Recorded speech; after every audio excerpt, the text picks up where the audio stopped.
Love to see such a packed house here. My name's Anna Palmer. I'm the CEO and one of the founders of Punchbowl News. I want to welcome you to this pop-up conversation that we are going to have this morning with Senator Ed Markey. A big thank you to YouTube and Google for partnering with us on this event. Ben Brody, a Punchbowl News tech policy reporter, will be joining Senator Markey on stage for our main stage conversation. They're going to talk all things news of the day as well as child online safety. Afterwards, I'm going to be joined by Kate Charlotte, Global Director of Privacy Safety and Security Policy for Google, for a fireside chat. As always, you can find Punchbowl News on all social media at Punchbowl News. We encourage you to check out our YouTube channel. You can search at Punchbowl News for that as well. All right, with that, I'm going to welcome Ben Brody and the Senator to the stage for the conversation.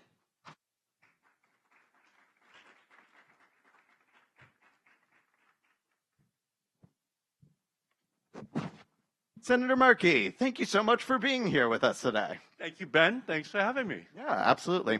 All right, let's kick it off the way that we like to kick it off here at Punchbowl News with a little news of the day. So, the Senate schedule, the thing that rules so much around here. So my colleagues reported yesterday that Majority Leader Thune is expected to offer Democrats a package of nomination votes to close out the work period next week, while threatening to keep the Senate in town if they object. Should Democrats object if it means staying into August recess? First of all, thank you for having me. Love being here. This is Punchbowl otherwise is just something that you're listening to, and it actually exists as real human beings, not just voices that you hear in the morning. As you're getting your daily briefing, and I appreciate this question because it follows completely in Punchbowl tradition. So my view is this. I voted yes for Marco Rubio, the first vote up. They really need a Secretary of State, and we should do that on a bipartisan basis. So that was my first mistake this year. I voted for him, okay? And now it turns out that none of the things that I thought that he was actually going to do are part of what Donald Trump wants him to do, and that's what the Secretary of State, it turns out, as Marco Rubio does. So I've now voted against every other Donald Trump nominee. I'm number one in voting no on Donald Trump nominees because they are all basically just going to do what Stephen Miller and Donald Trump think that they should do. So there is no actual independent thinking that's going on. So my own view is I'm going to vote no on all of the nominees that John Thune might want to push through the Senate, and I will advocate that we should take as long as it takes in order to have that process go through, and we'll see how much pain the Republicans can take as they will try to convince their families that it's a good idea to stay all through August just to get Donald Trump nominees. That might be the one time where the Republicans revolt. It's when their families back home start to scream at them that it's time to come home, honey, for our vacation. The kids are waiting right now. That might be the one time where they stand up to Donald Trump. And so I would be saying, no, let's just stay and fight them on the nominees. Well, I'm sure there are going to be a lot of views on that. Let's talk a little bit about your colleagues, Senate Democrats' strategy on appropriations. Do you think you should be continuing to work with Republicans despite the rescissions, the unilateral cuts? And if you don't, do you think there is going to be a government shutdown? So you're asking, should we continue to work with them despite what they just did on the rescission and destroying funding for NPR and public broadcasting, destroying funding for helping poor people around the world, even though they had agreed to it in the appropriations process that had gone through a complete bipartisan process. And in the wake of what they just did with the reconciliation bill, where there was absolutely no discussion with the Democrats at all, should we now continue down the same pathway as Democrats and ignore the very recent history? And I would say, quite candidly, no, we should not. Okay, we should basically, as Maya Angelou said, when someone tells you who they are, you should believe them the first time. Well, now it's twice, the reconciliation bill and the rescission bill. So there's an old sage that piece of information, a piece of wisdom that I got when I was here in my first week in the Congress, and it was there is no educational value to the second kick of a mule in your behind. Okay, you should have learned it the first time in this town. So that's how I feel about the process, and we should do absolutely everything in our power to fight them if they are going to continue to abuse the history of bipartisanship in the appropriations process. All right. You heard it here first, folks. Let's get to the focus of the conversation this morning, online safety. You are the mind behind COPPA 1, which is 1996, I believe? 1998. 1998. I apologize. Boy, they're going to take away my credentials. So tell us what COPPA 2.0 is, and give us a little update on how the floor talks are going now that you've gotten through committee again. Okay, thank you, Ben. So I was the chairman of telecommunications in the House of Representatives in the 1990s. So there were three big bills. One created the 18-inch satellite dish. The next created the third, fourth, fifth, sixth, and seventh cell phone licenses, which is why everyone has one in their pocket right now. That was 1993. And then the 1996 Telecommunications Act.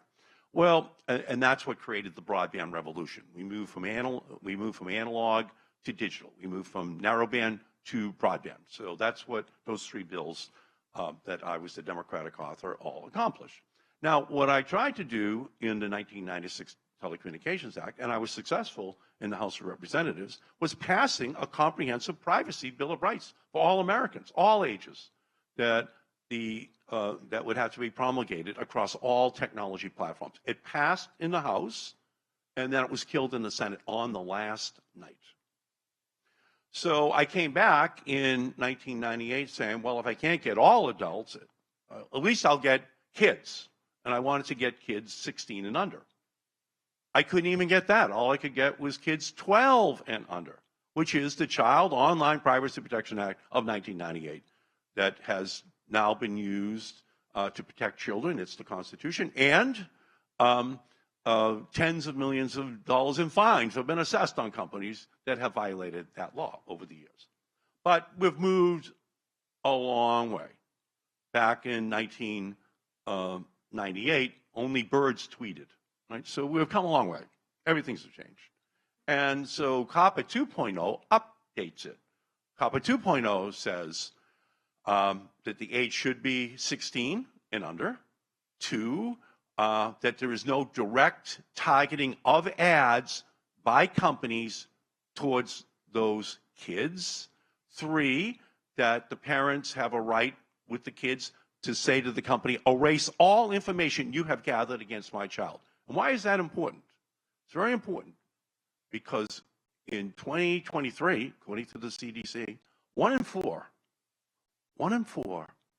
teenage girls in the United States contemplated suicide in our country in 2023. 1 in 4. 1 in 8 teenage girls in the United States attempted suicide in 2023. 1 in 5 LGBTQ youth attempted suicide in 2023. And the Surgeon General points an accusing finger at social media. It's not the sole, but a major factor in what is happening in our country. So we need protections. We need to put them in place. That's what COPPA 2.0 does. We've been able to get it passed by a vote of 91-3 through the House last year. We've got it out of the Senate Commerce Committee again this year. And it is an absolute indispensable part of modern life that we give these tools to parents and to kids so they can protect themselves against the money-making, kick them in the heart, and you break your toe attitudes, which social media companies have as they're thinking about these kids, these teenagers, just as objects to be used for the corporate advancement and profit making for those corporations. I remember speaking in December, and you were hopeful that last Congress would be the Congress. Are you more hopeful now that this is the Congress? I'm hopeful. I'm always hopeful. It's part of my business. It's part of my nature. Am I optimistic? I don't know, but I'm hopeful. I have hundreds of laws which are on the books, which presidents have signed over the years, and each time I've been able to find Republicans with whom I can work, which can ultimately send a bill to the president's desk. I don't think there's any more compelling area than this in terms of the impact on ordinary families. And so I'm going to continue to work hard. Obviously, what we just saw on the floor a couple of weeks ago when there was an attempt to have an exemption from any state regulation for AI, and that was overwhelmingly rejected on the Senate floor. And it's a coalition of Marsha Blackburn and Ed Markey and Maria Cantwell and Marjorie Taylor Greene. Yes, pigs are flying. Yes, hell is freezing over, okay? So that's the coalition, and a lot of it was based around this concern that states wouldn't be able to regulate to protect children and teenagers in their online lives. So that's something which gives me some hope, but at the end of the day, I've introduced this bill for 13 consecutive years. So I know that there are people right now in this city working to make sure it doesn't pass, one way or the other, in these labyrinthian passageways of the Capitol, to find a way to just stop. And the easiest thing in the city to do is just say no. Getting to yes is hard. Getting one or two or three people to just say no, that's easy. That's very, very easy. And that's what the city's all about. So I'm going to continue to work in order to try to unravel that puzzle that has absolutely been an obstacle to the passage of meaningful protections, which kids in our country desperately need, and everyone knows it in the country. This is a self-evident truth that social media needs to be controlled in its relationship with teenagers and children in our country. There's going to be, 30 years from now, there's going to be books written by kids who are 13 right now just saying, what were my parents thinking? What did they allow me to get exposed to? Why did they not put any controls on it? And there's going to be hundreds of books all written by this generation just wondering why they allowed the short-term profiteering to replace their deep-seated concern that they said that they had for the children.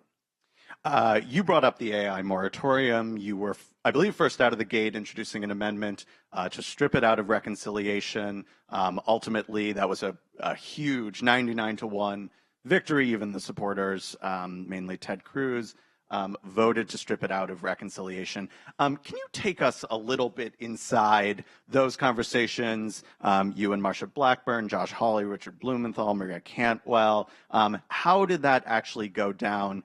And what are you expecting to be the next turn on the moratorium? Well, to be honest with you, I'll tell you how it went down. Congress is a stimulus response institution, and there's nothing more stimulating than tens of thousands of people, once they hear that Congress may put a moratorium for 10 years on any regulation of AI, that Congress got buried by parents all across the country, just demanding that not happen. And that's really how Congress should work in the first place, where they're listening to people who have great concerns about issues. So in the end of the day, that's what we were. We were a stimulus response institution. And all the conversations just reflected, can you believe how many calls we're getting? I'm not going to vote to ban the states from regulating AI. Why would we do it anyway? Who wants it? Okay? And so at the end of the day, it almost turned into a no-brainer for everyone. Not a lot of conversation was necessary. Do you see that coalition, that amazing Pigs Will Fly coalition that you helped to assemble, being able to hold back further efforts at a moratorium, reassembling to fight it in the future? AI, well, there's a Dickensian quality to AI. It's the best of technologies and the worst of technologies simultaneously. It can enable, it can ennoble. We want that. Obviously, as the guy who's the author of the big three laws in the 1990s that created this whole world, and I'm proud of it, but you could also see that children need protection. They need funding for kids in schools to get the E-rate, to get the education they need. So that's all part of the 1990s. And I'm proud of that. That's my framework. But you also have to put in place the safeguards. That's where we are. Right now, we're looking at a situation where AI may double the electricity use in our country over the next 10 years. While the Republicans simultaneously have just passed a bill to destroy wind and solar and battery storage technologies. That could lead to a pollution mushroom cloud going up over this country from fossil fuels that are going to be necessary in order to fuel AI. Are we going to tell the states they can't do anything at the state level in order to make sure that AI is generated through renewable energy and battery storage technologies? Are we going to say that there can't be protections for children that the states can put in place as the dangers go more and more and more? So I think that we are in a position where, yeah, they're going to try the AI industry. But I do believe that there is a resistance growing as people learn more about the deleterious side effects of AI. We want the good. We want them to find the cure for cancer. We want them to do a lot of great things, okay? And we want to empower people to do that. But we don't want this just to become another cesspool, another area where people wind up, ordinary people, paying the price. And by the way, in this additional pollution that's going up there, the tax that people will have to pay are additional asthmas, additional cancers, additional pregnant women getting exposed to that pollution. And to say that AI should be unregulated in any way is absolutely immoral in our society when we know what the dangers are going to be. Getting back to the online safety stuff, obviously we are talking about kids and teens protections, but there are a lot of different approaches. And so what do you make of the push by some of your colleagues to do age verification on the phones, on the app stores, rather than kind of at the platform layer? Do you see these as being kind of in tension? I think particularly if you're looking at different age thresholds, 16 and under versus 18 and under, different things like that. That's a great question. And the Supreme Court just issued a decision last month. And so I'm now looking at that decision in order to see how we can work constitutionally in order to put protections in place. So I think it's a very important... this is adult website age verification? That's right. Okay, so they've just laid out kind of the broad guidelines because there are free speech issues on all sides here, including for adults. But we're working, my great team, we're working right now, looking at that Supreme Court decision to try to find where a pathway might exist. So it's the beginning of a brand new era that might be able to ultimately result in fruitful results. More to come on that. Let's pivot to TikTok. You've been a critic of both the efforts to ban TikTok if it's not divested from Chinese control, but also the White House's failure to enforce the law duly passed by your colleagues in Congress. How do you feel about a transaction that would basically let the U.S. copy TikTok's Chinese-written algorithm, Chinese-written app, potentially with some vulnerabilities brought over here into the U.S.? Well, first of all, what Trump has been doing is illegal. There is a law that has been passed, which is why I introduced my legislation to have Congress actually pass an extension of time, which would be used in order to negotiate a deal between the United States and TikTok. My my feeling is that there are legitimate concerns for national security in our nation, which have to be a part of any final agreement. And however there is a deal which may or may not be struck, it has to have those protections which are built in. So I'm drafting legislation right now that deals with those national security issues, but also the privacy, especially the privacy of children within our society. TikTok violates children and teenagers' privacy, as do American companies. Okay, let's not just say it's a TikTok problem, which some Republicans do. It's both. It's just part of the generic makeup of social media companies, which is why we need protections which are put in place. And so, from my perspective, I'm drafting legislation right now in order to try to find that sweet spot that can, in fact, allow for TikTok to continue for 170 million American users, 7 million small businesses in our country, while simultaneously protecting the legitimate national security issues that have been raised. You keep mentioning big plans. Can't let you go without talking about 2026. You've made clear you are running for another term. But I'd like to ask about your colleagues. How are your colleagues, the Senate Democrats, thinking about the 2026 landscape and what you need to get done over the next 18 or so months before next November? Donald Trump has just helped to explain to the American people who Democrats are. He just slashed Medicaid by $1 trillion, the Affordable Care Act. The implications for Medicare are now that it will have to be slashed as well. He slashed Pell Grants, destroyed the wind and solar and all-electric vehicle future for our nation. So Donald Trump has explained to the American people what the Democratic Party stands for. So in the polling, the public doesn't like it. Hundreds of rural hospitals are going to go bankrupt. We're going to see the wind and solar revolution collapse, and that only polls out at like 80%. And so we now have a platform to run on, but that's not going to be enough. We also have to build a positive additional set of programs that the American people can rely upon, that the Democrats will put in place when we win. But there's a wave coming. There is a wave coming. In the same way that at the end of Bill Clinton's first term, there was a wave.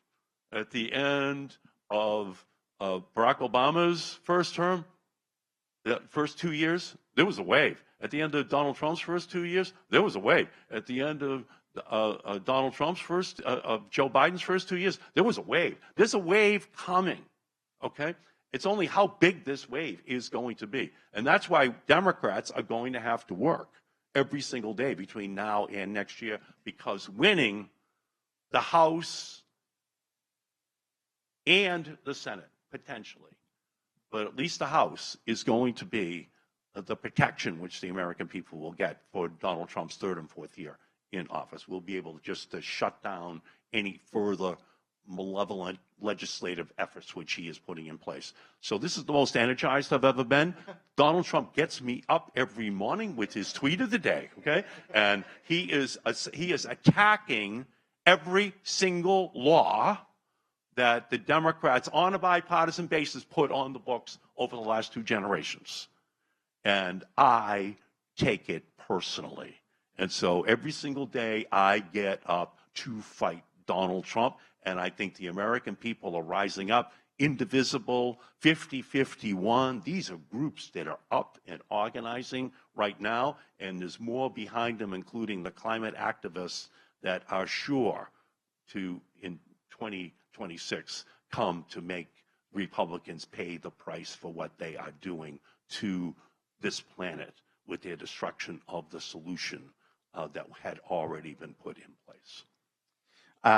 That's a great note to end on, but I'm going to test our team's patience really quickly and just ask you for a one-sentence answer. Okay, sure.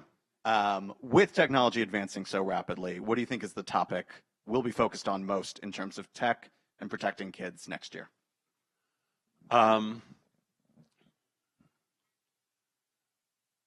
AI is going to be in every single part of Americans' lives.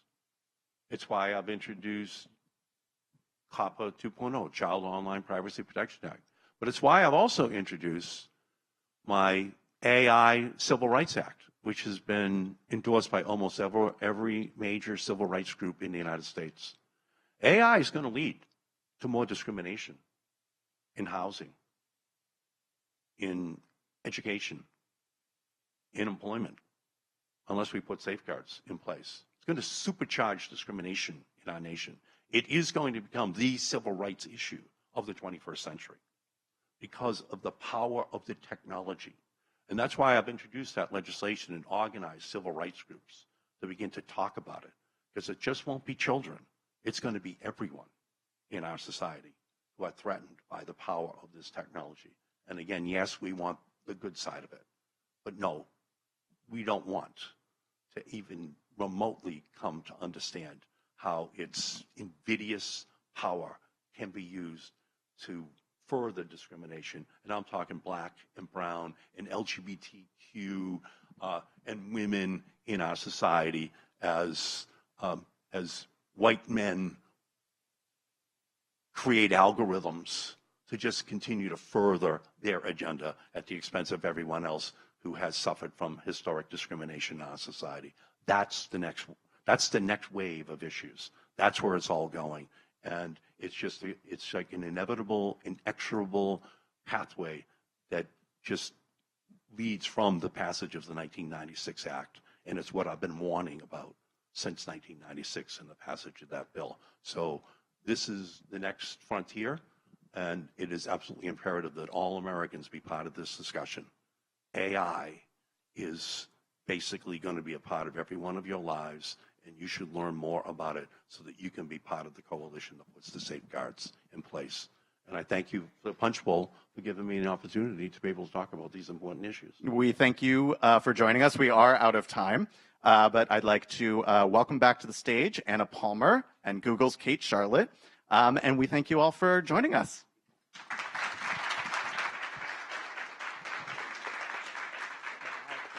Thank you so much. We appreciate it. All right. What a great conversation by Ben Brody and Senator Markey. I'd now like to welcome Kate to the stage. Thank you so much. All right. They gave us a lot of material to work on here. Kate, you are the Global Director of Privacy, Safety, and Security Policy for Google. You're an expert in these areas, so you were the right person to be talking to. You just heard Senator Markey talk about COPPA 2.0. Talk a bit about Google's support of it, why it's important. Great. Well, first of all, thank you so much for having me. I think the standing room, the turnout here is really a testament to the importance of this issue of how we keep kids safer online. So thanks for pulling us all together. And I really want to congratulate and commend Senator Markey and Senator Cassidy for advancing COPPA 2.0. It is a strong piece of legislation. It is a very common sense piece of legislation, and it would absolutely advance the privacy and safety of kids online. So we were really proud to come out and support and endorse COPPA 2.0, and I think I'd point to a few things that we think the bill does really well. So first, as Senator Markey spoke to so persuasively already, you know, as a parent, and I think many parents in the room, thinking about many of those key protections and what ages they're applied to. Right now, COPPA focusing on the under 13, but I think, again, as a parent, we'd all like to see a lot of those key protections provided to all minors under 18. And we do a lot of our protections for all minors, and it's really great to see that advancement. I think the second area is really around that question of banning personalized ads for minors. This is an area where we have, it's been in our practice not to prohibit personalized ads for under 18s for many years. It's smart, it's common sense, but it's also not an industry standard today. So we would like to see that bar rise and be an industry standard. And then lastly, and maybe we'll get into this a little bit more around age assurance, is there's a knowledge standard in COPPA 2.0, and for those of us not kind of deep in the nuances of legislation, the knowledge standard essentially sets out an expectation that companies should be doing more to understand the age of their users. I think for a long time, it's really been focused on asking users to tell us their age. And that was appropriate at the time, the technology, the state of the technology, the need to balance privacy and other mechanisms. But the technology has really evolved, and it's enabling companies to do more to understand the age of the users. And we think that that's good to put in the law. Yeah, so talk about that a little bit, because it's really interesting to your point. Like it's been like, oh, are you 16? Are you what is your age? And it's based on the user kind of self-identifying themselves. Kind of that's been what most people have done. But now you all are working on a new age assurance, model that's going to be rolling out. Talk to us a little bit about what that is. What is the technology, and what is the hopes for this new model? Yeah, so I think the guiding principle here is we want to be giving age-appropriate experiences to everybody that is on Google and YouTube. And that means treating a teen like a teen, treating an adult like an adult. So how do you actually get there is a really kind of hard and challenging question. And what does it mean, though? When we know somebody that is a minor, we can apply the whole raft of protections to that user, right? They're too numerous for me to really go through in detail, but things like turning safe search on, which means that you filter out violent, gory, and explicit results, turning off personalized advertising, as I mentioned, having age-appropriate ads categories, especially around some of those areas like tobacco and gambling, turning on well-being features on YouTube, both a number of controls around bedtime reminders, but also additional controls for content recommendations and repeat viewing of certain categories of information. So but who do you apply that to? That is the question that industry and civil society has been wrestling with for a long time. What we announced in February, and we've been working on it since then, is that we will use a machine learning model to detect whether a user on our platforms is likely to be above 18 or below 18, so that then we can turn on those protections. So we heard a lot of the leadership that we've seen from Senator Markey on these issues going back to the 90s, but Congress often doesn't lead when it comes to technology, either as being kind of first adopters of it. Why is it important for industry to lead here? I mean, a lot of these things you're talking about are things that Google and YouTube have taken kind of proactive steps on. Yeah.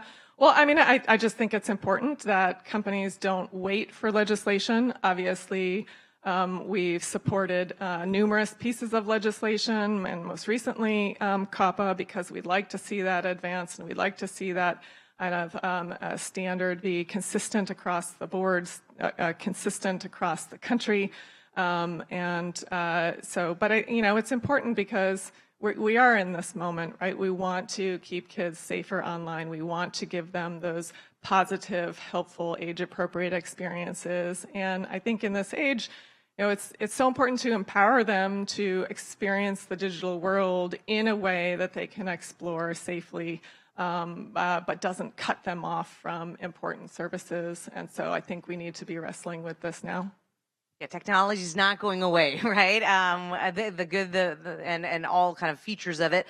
How do you all work with lawmakers when it comes to these issues? I mean, to your point, you all are doing what you can do, supporting things, but has there been an education kind of effort when it comes to just how the technology is progressing? Yeah, so we work really closely with government writ large, civil society, and I think that kind of partnership is really important. That's part of what has allowed us to help get the word out about some of the parental controls that we have, like in Family Link. It's collaboration on key legislative initiatives, like we were able to come out in support of Take It Down, which has been a kind of broad bipartisan priority. And especially in an age of AI, where the technology is moving so fast and it's moving so quickly, I think, not just helping folks understand the protections that we have in place, but also helping understand where the technology is going and developing that kind of really smart regulation that is going to allow youth to access and be empowered in the digital world, but to, again, do that safely. One step further to that, and when you think about AI or you think about certainly children and online safety, there is that kind of public-private partnership, right? Can you talk a little bit about how that works, why that's important?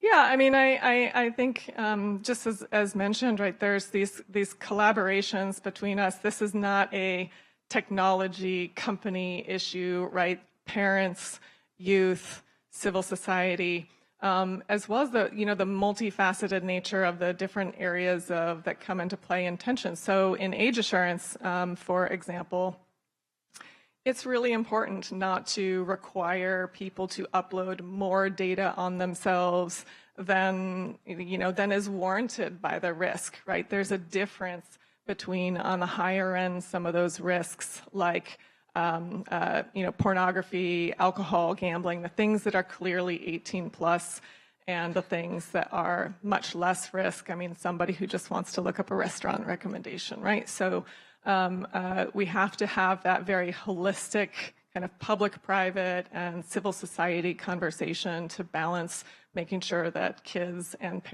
adults can still access appropriate information online. All right, we are almost out of time here, but before I let you go, I want to ask a question I ask a lot of folks in these conversations, for the people here in the room, those that are streaming and watching us on C-SPAN. What's the one thing you hope people take away from this conversation? Yeah, there's many things. Always hard to pick one, but I do think just the protections that we are putting in place. We really want to be advanced in those. We really want to take feedback, consult with youth, consult with civil society, and balance all those kind of competing demands.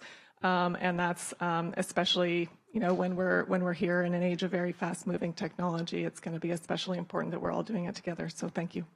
Thank you so much, Cade, for joining me this morning. A big thank you to Senator Markey and his team, as well as YouTube and Google for partnering with us and making conversations like this possible.